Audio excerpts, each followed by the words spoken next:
nós falamos do investimento anjo, mas o que será de nós sem a parte mais importante, que é vocês, dentro desse ecossistema, dentro dessa rede de empreendimentos e de inovação aqui da localidade. Nós não somos nada, nós temos que ter a possibilidade de apoiar e captar ideias que façam sentido. Por isso, a importância de inserir cada vez mais a internacionalização das universidades.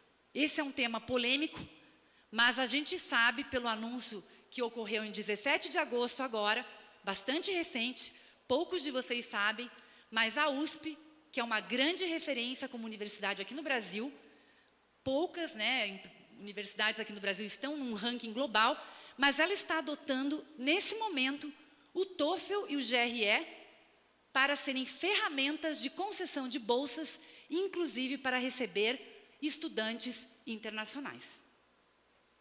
Esse é um movimento de reconhecer que nós não podemos mais apenas contar com recursos governamentais estaduais. Nós temos que fazer com que a universidade cresça por meio de retornos que ela está gerando. Eu vou falar aqui, inclusive, um tema bastante controverso. Eu já estive do lado da academia, por isso que eu posso falar aqui a vocês. Mas ela tem que ser geradora de riquezas por meio da formação que ela está propiciando aos seus alunos. E essa formação tem que ser uma formação empreendedora. E para ser empreendedora, ela tem que ser global. E para ser global, ela tem que ser falada em outra língua. Começa por isso. Começa pela parte mais simples. É eu entender que existe uma base de avaliação que é global e que as pessoas são avaliadas nessa base global e que eu, como universidade, eu, como país, com o mercado que eu tenho, por que não eu não posso atrair mentes brilhantes para estudarem aqui, fazer transferências, intercâmbios e, com isso, aprender também sobre o empreendedorismo global. O ecossistema empreendedor, ele não aborda só o investimento anjo. Ele tem a ver com as universidades, com o treinamento, com as questões regulatórias, os mercados que eu estou impactando. E aí o que eu gostaria de deixar como mensagem aqui importante é que nós temos que pensar de maneira local, no sentido de identificar os problemas locais, mas buscar soluções que possam resolver questões globais. Parece um jargão, mas não é simples. Nós somos o país que temos mais problemas. E somos o país que menos resolvemos esses problemas com tecnologia. Temos que admitir que temos um país maravilhoso, com uma série de desafios, e temos que reconhecer que não temos todas as tecnologias localmente, mas podemos aprender e transferir com os melhores exemplos. E podemos sim criar aqui a melhor rede de empreendedorismo do planeta.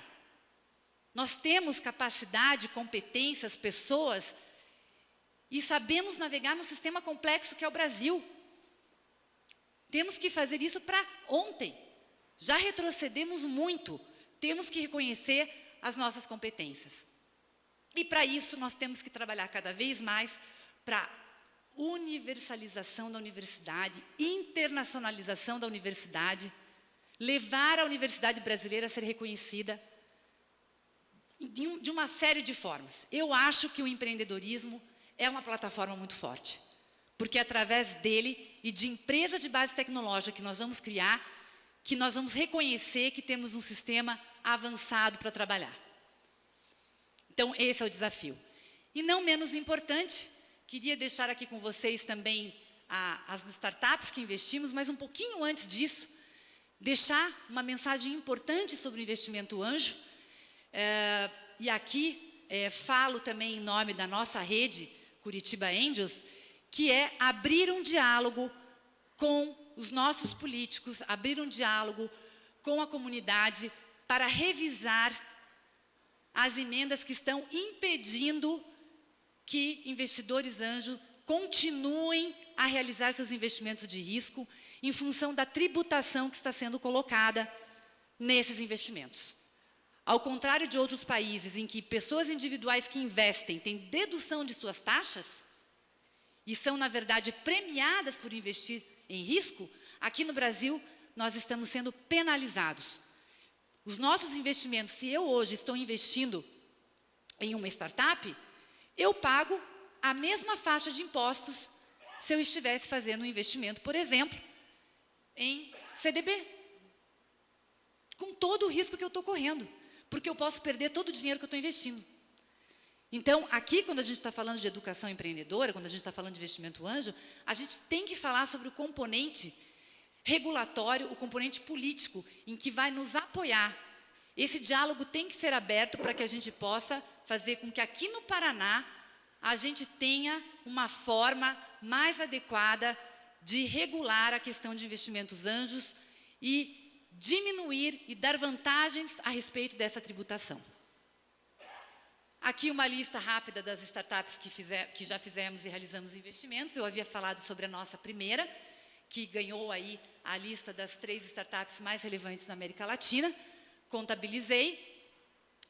Investimos também na DroneMap, que é uma startup fundada em 2014 e também desenvolve sistemas e tecnologias para, principalmente, a inteligência geoespacial, trabalhando em mineração, trabalhando em construções, em aterros, e agora, cada vez mais, sustentando a estratégia de agregar valor com tecnologia. Uma plataforma de cuidadores, que se chama Quem Cuida, em que nós ligamos as necessidades de pessoas que têm deficiência, ou pessoas idosas, ou até mesmo crianças que necessitam de cuidadores. A James Delivery, aqui é representada pelos meus colegas, que acredito que vou ter a oportunidade também de falar, e que entregam qualquer coisa em qualquer lugar, né? Eu sou a boa vítima disso e confirmo que funciona, expandindo também aí os seus negócios para São Paulo, né? Eu ouvi falar que também vocês estão indo para a Argentina, brevemente, brevemente, América Latina. A Troco Simples, que também é uma startup recém-investida e que facilita a concessão de troco. Enfim, não vou detalhar tudo, vocês ficam com a minha apresentação à disposição. Eu gostaria de agradecer aqui essa casa, as organizadoras, ao senhor Nele Prevot e a todos que estão aqui presentes, e me coloco à disposição para perguntas. Muito obrigada. Licença, Márcia. Excelente apresentação. Na sua apresentação, eu anotei que você falou sobre a miopia. Você poderia, falar um pouco mais e como tirar essa miopia, principalmente na área de empreendedorismo? No Brasil, eu sou da área administrativa, em sala de aula eu vejo que até alguns professores apresentam materiais antigos devido à formação, porque existem conteúdos, mas, por exemplo, estão em outras linguagens, em outros idiomas. A educação do Brasil tem sido uma educação um pouco... E como que nós, empreendedores, fora o idioma, esse conhecimento, a gente pode tirar essa miopia que tem acontecido, principalmente para apresentar um investimento? Virgínia, obrigada pela pergunta. Uma pergunta muito difícil de ser respondida, porque agrega uma série de questões e problemas que nós, como educadores, enfrentamos, né? Eu também, no meu momento como professora, passei por isso, né? Estive numa instituição que justamente trazia alunos, e os alunos eram trazidos, inclusive, pela sua pontuação em TOEFL, em várias ferramentas que avaliavam o seu inglês, mas no momento que você tem que escrever alguma coisa, fazer um artigo, escrever em inglês, a realidade do idioma não é bem essa, né? A realidade de você colocar em sala de aula não é bem essa. Eu acho que a questão de você tratar essa miopia, ela começa na educação básica, sem dúvida nenhuma, mas eu acho que principalmente na educação pelo exemplo, em que você, como pai, como mãe, você começa a mostrar o país, os problemas do país, sob o ponto de vista de uma faceta que pode ser endereçada não só, né, nos maneirismos, na cultura, mas no fazer, no entender que existem tecnologias, que existem plataformas que estão aí para resolver isso. Então, eu creio, pelo menos na geração que a gente chama de millennials, e aí eu incluo a minha filha, que tem 14 anos, a gente já percebe que elas já não conversam mais, senão por meio das mídias.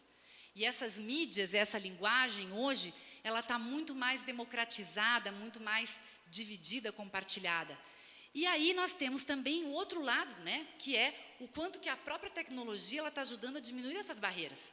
Por exemplo, sabemos que tem salas de aula hoje que já fazem a tradução praticamente simultânea de um idioma e outro.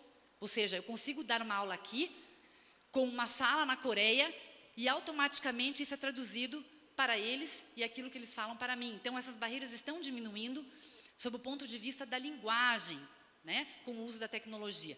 Quanto à questão cultural, vai levar ainda muito tempo, mas nós estamos num momento de transformação importante do país e eu creio que as dificuldades que nós, na área de ciência e tecnologia, estamos tendo, com corte de orçamento, com a dificuldade de termos treinamento adequado para fazer uma abordagem em sala de aula, isso vai acabar diminuindo com a premência da cooperação necessária com a iniciativa privada.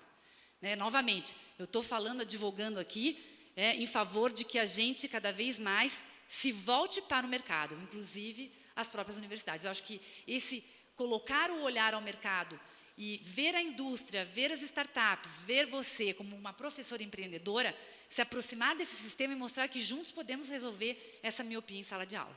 Boa tarde, tudo bem? Meu nome é Fernando, parabéns pelo trabalho de vocês. Eu já tive o prazer de ter mentoria de um dos seus sócios.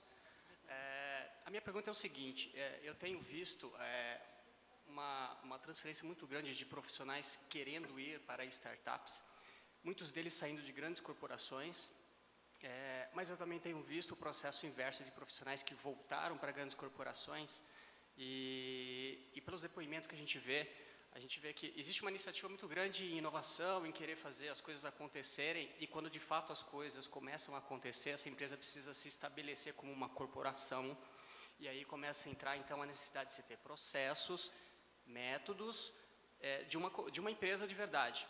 E aqui no Brasil parece que essa junção de coisas ainda não está acontecendo. Todo mundo quer inovar, mas quando de fato tem que se trabalhar como uma corporação, esses jovens não sabem ainda fazer isso. Então eu vi muito boa ideia morrer no meio do caminho, porque quando ela de fato se estabeleceu como uma corporação, eles não souberam lidar isso como uma empresa.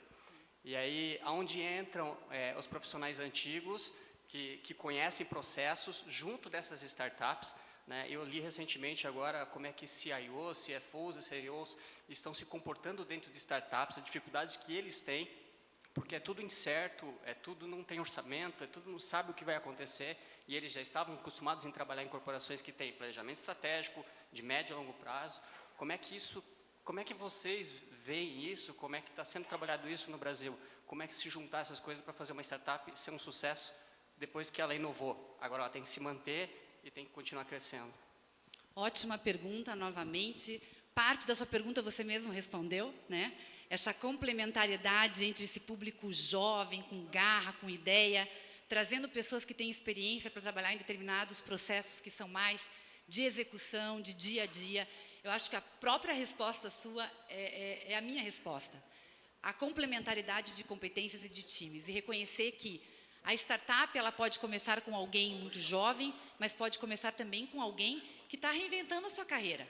Né? A grande sacada é você saber, no momento certo, quem está agregado na sua equipe e que vai ter um perfil que vai ser diferenciado entre a criação e a execução.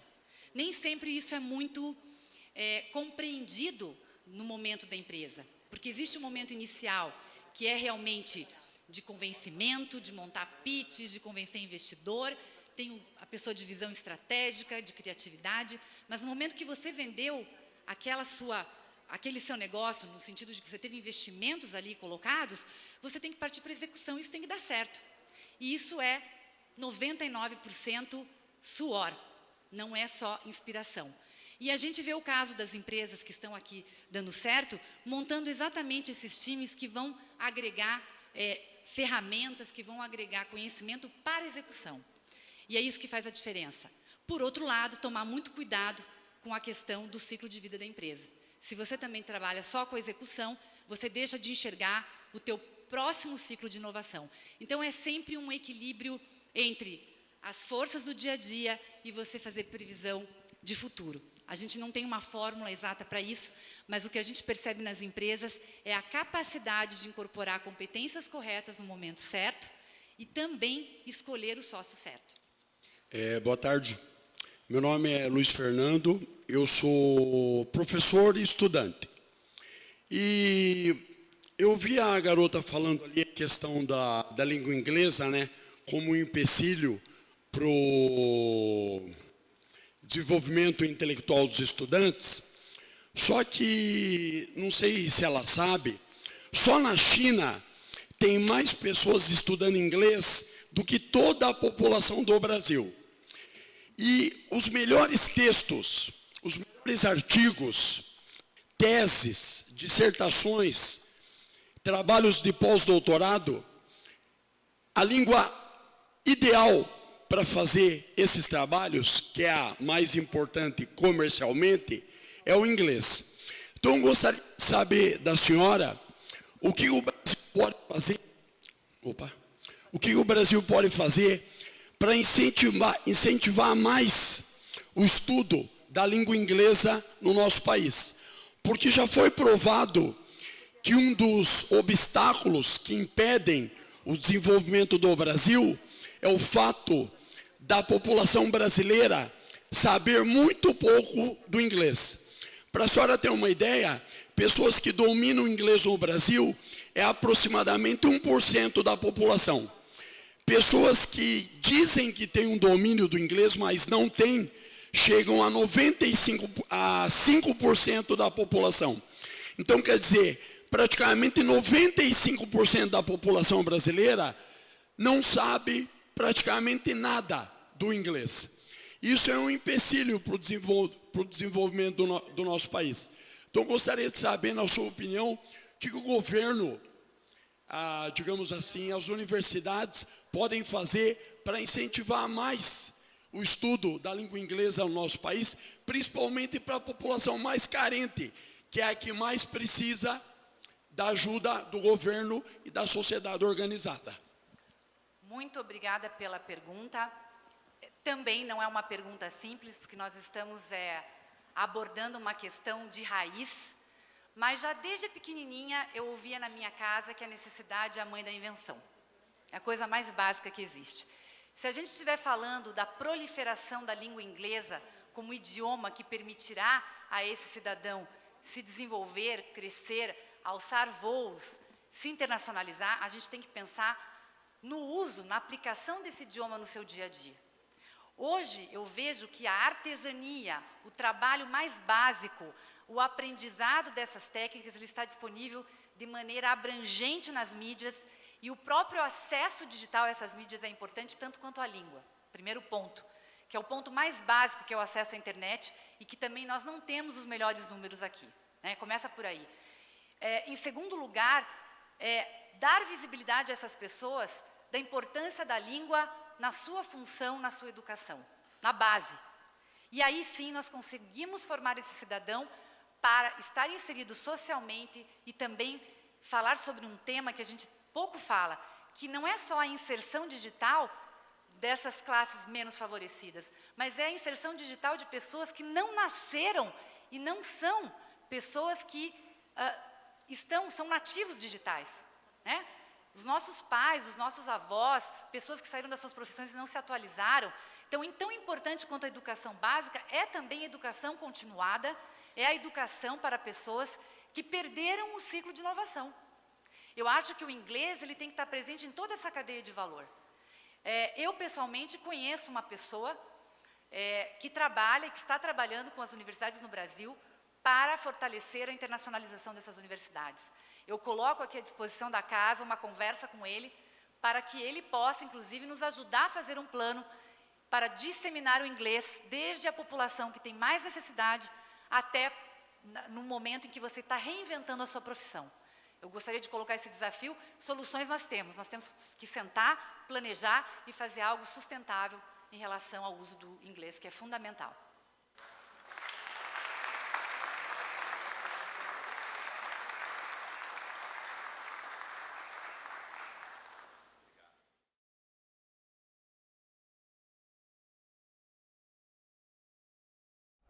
Se vocês gostaram desse debate aqui, não deixe de compartilhar, curtir, deixar seus comentários. Queremos que você também contribua para a evolução da política de inovação no nosso estado. Márcia Cavalcante, TV Inovação.